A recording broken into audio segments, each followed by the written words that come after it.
हिंदुस्तान के कामुक साधुओं के खिलाफ प्रचार। सूरत में पालनपुर पाटिया में मशाल सर्कल के पास विरोध प्रदर्शन किया गया। कहते हैं कि पाप के घड़े को किसी डंडे की जरूरत नहीं होती, एक कंकड़ ही घड़े को फोड़ देता है। फिर स्वामीनारायण संप्रदाय के साधुओं के साथ भी यही हो रहा है।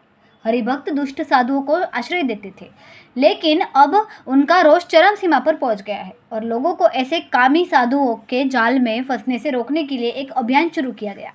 सूरत से 300 से अधिक हरिभक्त विभिन्न गांवों, शहरों और तालुकाओं में जाएंगे और इन कामलीला आचार साधुओं से सावधान रहने के लिए जागरूकता अभियान के तहत जानकारी देंगे। पिछले काफ़ी समय से साधु संतों पर अत्याचार, प्रकृति विरोधी कृत्य और मानहानि को लेकर स्वामीनारायण साधुओं के भक्तों में आक्रोश बढ़ गया है।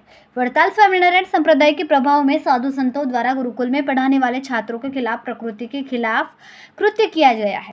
छात्रों के माइंड वॉश करने की घटनाएं भी सामने आई है और शादी का प्रलोभन देकर छोटी लड़कियों के साथ बलात्कार और गर्भपात की घटनाएं होने से हरिभक्तों का आक्रोश चरम सीमा पर पहुंच गया है।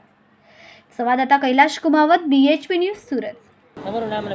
મારું નામ ઘનશ્યામ પરમાર છે। હું સુરતથી સ્વામિનારાયણ સંપ્રદાયનો હરિભક્ત છું।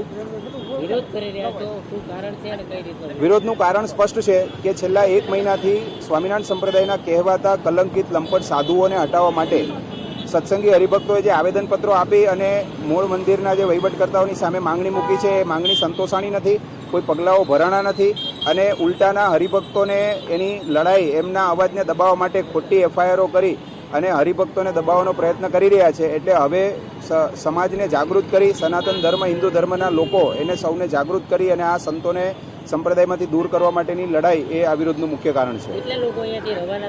લગભગ 300+ હરિભક્તો અહીંથી 4-વ્હીલર ગાડીના માધ્યમથી સમગ્ર ગુજરાતની અંદર ગામડે ગામડે, શહેરે શહેરે, જિલ્લે જિલ્લે, તાલુકા મથકોએ જઈ અને પ્રતિનિધિઓના મિટિંગો લઈને જાગૃતિનું અભિયાન આજથી ચાલુ થાય છે।